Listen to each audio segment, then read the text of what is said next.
Welcome to Shakina Tutoring Children. This is Maharana Pratap story part C continuation. Okay, the question answer for that lesson Maharana Pratap.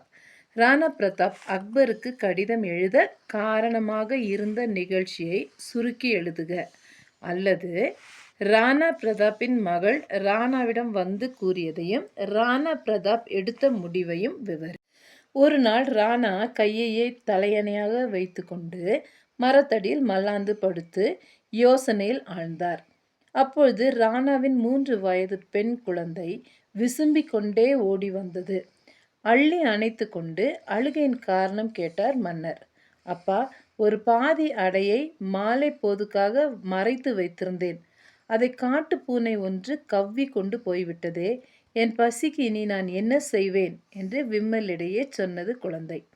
மைந்தரும் தோழரும் உற்றாரும் பல போர்களிலே வெட்டுண்டு மாண்ட போதோ நாடு நகரங்களையும் அரண்மனை வாழ்வையும் இழந்து கானகத்தில் விரோதிகளால் விரட்டி விரட்டி வேட்டையாடப்பட்ட போதோ மனமுடையாத பிரதாப்பின் உள்ளம் அன்று குழந்தை அடுத்த வேளை உணவுக்கு என்ன செய்வேன் அப்பா என்று அழுதபோது சுக்கு நூறாக உடைந்தது. அவரும் மனிதர் தானே, அதுவும் அந்த குழந்தையின் தந்தை.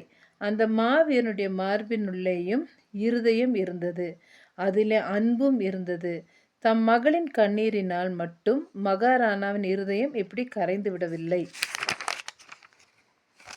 மேவார் மக்களும் இப்படித்தானே பசியால் துடிப்பார்கள் என்று கருதிய ராணா பிரதாப் விரக்தி மேலிட அக்பருக்கு கடிதம் எழுதினார்.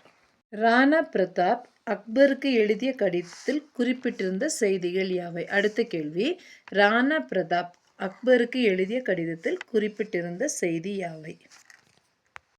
பதில், விரக்தி மேலிடவே ராணா பிரதாப் மொகலாய பேரரசர் அக்பருக்கு சமாதான ஓலை எழுதினார். நான் காட்டு பிச்சைக்காரனாகவே காலம் கழித்து விடுவேன். ஆனால் மலர் போன்ற என் மக்கள் காட்டிலே அலைந்து பசியால் தவிக்க தாகத்தால் புலம்ப என்ன பாவம் செய்தனர் என்று தன் இருதயத்தை கிழித்து அந்த இரத்தத்தால் கடிதம் எழுதியிருந்தார். அடுத்த கேள்வி, பிருத்திவிராய் என்ற கவிஞர் அக்பரிடம் கூறியதை எடுத்தெழுதுக. பிருத்திவிராய் என்ற கவிஞர் அக்பரிடம் கூறியதை எடுத்தெழுதுக. அக்பரின் அவையிலே இருந்தார் பிருத்திவிராய் என்ற கவிஞர். மேவர் ராஜ குடும்பத்துக்கு பெண்ணை மணந்து கொண்டு வாழும் ராஜபுத்திரர். அக்பரின் அவையிலே விதி அவரை வேலை செய்ய வைத்திருந்தது. பிரதாபனின் வீர சாகசங்களை கேட்டு கேட்டு புலங்காகிதம் அடைந்தவர். இக்கடிதம் கண்டு திகைத்து போனார். இமயமலை தரையை நோக்கி தலை தாழ்த்தி புழுதி மண்ணுடன் உடன்படிக்கை செய்து கொள்வதா? ராஜஸ்தானத்தின் மதிப்பு பறிபோகலாமா? பிரதாப்பின் இம்மாற்றத்தின் காரணம் என்னவாக இருக்கும்?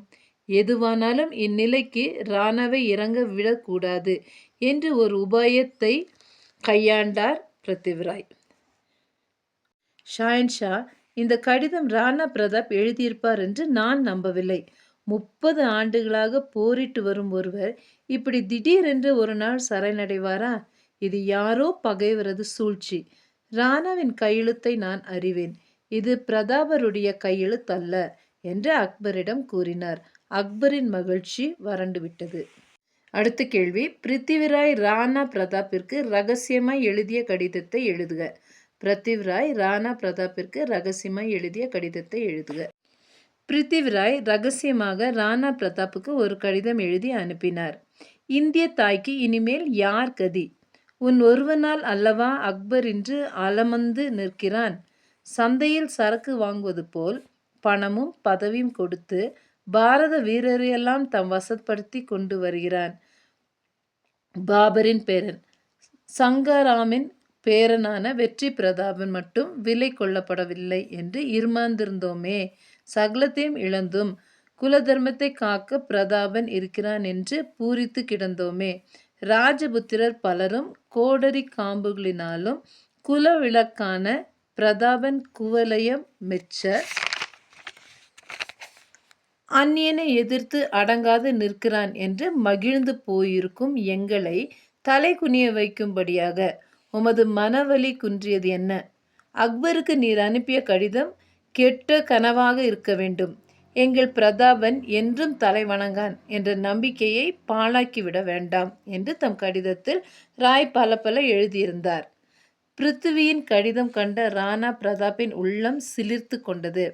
தூங்கிய சிங்கம் விழித்து கொண்டது போல தன்மானம் காக்கும் ஆசை தலை தூக்கி அலைமோதியது. பிருத்திவி, உமது கடிதத்துக்கு முழு விடை பேனாவில் அல்ல, என் வாளினால் அளிப்பேன் என்று பதில் அனுப்பினார். மேவார் மக்களும் இப்படித்தானே பசியால் துடிப்பார்கள் என்று கருதிய ராணா பிரதாப் விரக்தி மேலிட அக்பருக்கு கடிதம் எழுதினார். கேள்வி: பிரதாபனுக்கு உதவி செய்ய யார் யார் முன் வந்தனர் விவரி. பிரதாபனுக்கு உதவி செய்ய யார் யார் முன் வந்தனர் விவரி. பதில்: நாட்டுப்பற்று பிள்ளை பாசத்தை வெற்றி கொண்டு விட்டது. போராட்டத்திலேயே வாழ்நாளின் பெரும் பகுதியை கழித்த பிரதாப் மறுபடியும் வேடுவ இனத்தவர்களை ஒன்று சேர்த்து அவர்களுக்கு போர் பயிற்சி அளித்தார். 2வது, மேவாரின் அமைச்சர் பாமாஷா தம் செல்வம் அனைத்தையும் ராணாவின் பாதங்களில் சமர்ப்பித்தார். 3வது, சகோதரன் சக்தி சிங்கும் நிறைய நிதி திரட்டி மகாராணாவுக்கு காணிக்கையாக அனுப்பினான். 4வது, அருமை குமரன் அமர சிங்கும் படை நடத்தி செல்லும் பிராயத்தை அடைந்திருந்தான். 5, பல வருஷங்களாக ஒதுங்கி இருந்த ராஜபுத்திர அரசர்கள் பலரும் தங்கள் படைகளினாலும் பணத்தினாலும் உதவ முன்வந்தனர். யுத்த தர்மத்தையும் நல்லொழுக்கத்தையும் கடைபிடித்தவர் ராணா பிரதாப். எடுத்துக்காட்டு விவரி. அடுத்த கேள்வி: யுத்த தர்மத்தையும் நல்லொழுக்கத்தையும் கடைபிடித்தவர் ராணா பிரதாப். எடுத்துக்காட்டுடன் விவரி. பதில்: எந்த துன்பத்திலும் யுத்த தர்மத்தையும் நல்லொழுக்கங்களையும் கடைபிடித்து வந்தவர் ராணா பிரதாப். ஒரு சமயம் பிரதாப்பின் மகன் அமர் சிங் ரஹீம்கான் கானாவின் படை வீட்டை முற்றுகையிட்டான். குடிபோதையில் மூழ்கி கிடந்தனர் மொகலாயர்கள். அனைவரையும் யமனுலகுக்கு அனுப்பிய அமரன் படை வீட்டிலிருந்து ஏராளமான ஆயுதங்களையும் ரஹீமின் மனைவி ஜீனத்தையும் கைது செய்து கொண்டு திரும்பினான். இதை அறிந்த ராணா துடித்து போனார். கடும் கோபம் கொண்டு, அமர், இப்படி செய்வதற்கு முன் நீ இறந்திருக்கலாமே. ஒரு பெண்ணை கைது செய்து கொண்டு வர உனக்கு வெட்கமாக இல்லை என்று கேட்டார். அமர் தலை குனிந்து, நான் தவறுதான் செய்துவிட்டேன் அப்பா. நம் பெண்மணிகளை அவர்கள் கொடுமைப்படுத்தியதை எண்ணி பழிக்கு பழியாக இப்படி செய்துவிட்டேன். என்னை மன்னித்து விடுங்கள் என்றான் அமர் சிங். அப்பெண்ணை மரியாதையுடன் ரஹீமிடம் கொண்டு போய் சேர்க்கும்படி பணித்தார் பிரதாப். அடுத்த கேள்வி: மிக மோசமான நிலையில் இருந்த ராணா பிரதாப்பிடம் பாளையக்காரர்கள் கூறியதை விவரி. மிகவும் மோசமான நிலையில் இருந்த ராணா பிரதாப்பிடம் பாளையக்காரர்கள் கூறியதை விவரி. மகாராணா, முகலாய பேரரசை அலவங்கம் செய்தோம். மேவாரின் பெரும் பகுதிகளை மீட்டுவிட்டோம். சித்தூரை மீட்கவில்லை. உண்மைதான். எங்கள் உயிர் மீது ஆணையிட்டு கூறுகிறோம். எப்படியும் சித்தூர் விடுதலை பெறும். தாங்கள் மனசாந்தியுடன் பாணிபாதம் சேரலாம். இதை தவிர தங்களது உள்ளத்தை உறுத்துவது வேறு ஏதாவது இருக்குமானால் தெரிவியுங்கள். அதையும் நிறைவேற்றி. அடுத்த கேள்வி: மரணப்படுக்கையில் இருந்த மகாராணா பிரதாப் பாளையக்காரர்களிடம் வருந்தி கூறியதை விவரித்து எழுதுக. மரணப்படுக்கையில் இருந்த மகாராணா பிரதாப் பாளையக்காரர்களிடம் வருந்தி கூறியதை விவரித்து எழுதுக. பதில்: மரணப்படுக்கையில் இருந்த மகாராணா பிரதாப் நெஞ்சடைக்க குரல் தழுதழுக்க கூறினார். என் துணைவர்களே, என் கவலையெல்லாம் மறுபடியும் மேவார் நாடு மொகலாயர் வசப்பட்டு விடுமோ என்று தான். இப்படி ஒரு கவலை ஏன் எனக்கு ஏற்பட்டது என்று உங்களுக்கு ஐயம் ஏற்படலாம். கூறுகிறேன். முன்பு நாடிழந்து காடு மலைகளில் ஓடி ஒளிந்து வாழ்ந்தபோது ஒரு சமயம் புஷ்கர ஏரி கரையிலே குடிசை போட்டு தங்கியிருந்தோம். ஒரு நாள் இளவரசன் வெளியிலிருந்து உள்ளே நுழைந்தபோது கூரையில் நீண்டு நின்ற குச்சி ஒன்று அவன் தலைப்பாகையில் மாட்டி அதை கிழித்து விட்டது. அப்போது அவன், இந்த குடிசையில் வாழும்படி ஆயிற்றே என்று முணுமுணுத்தது இன்னும் என் காதுகளில் ஒலிக்கிறது. மாபெரும் எதிரியான அக்பருடன் அரும்போர் நடத்தியதை அவன் நினைக்கவில்லையே. எனக்கு பின் மேவாரின் இராணாவாக அவன் தானே வருவான். சுகபோக வாழ்க்கையை துறந்து சித்தூரை மீட்பானா அவன் இன்று அக்பர் பேசாதிருப்பது சந்தர்ப்பத்தை நோக்கித்தான். அவருக்கு பிறகு அவரது மகன் சலீம் பட்டம் ஏறியதும் நமது மேவாரை சுதந்திரமாக இருக்க விடமாட்டான். அமரன் அரியணில் அமர்ந்ததும் ஆடம்பர வாழ்க்கையில் மூழ்கி போவான். மேவாரின் மானத்தை காப்பது இனி யார்? இதுவே என் உள்ளத்தை வாட்டும் வேதனை என்றார் பிரதாப்.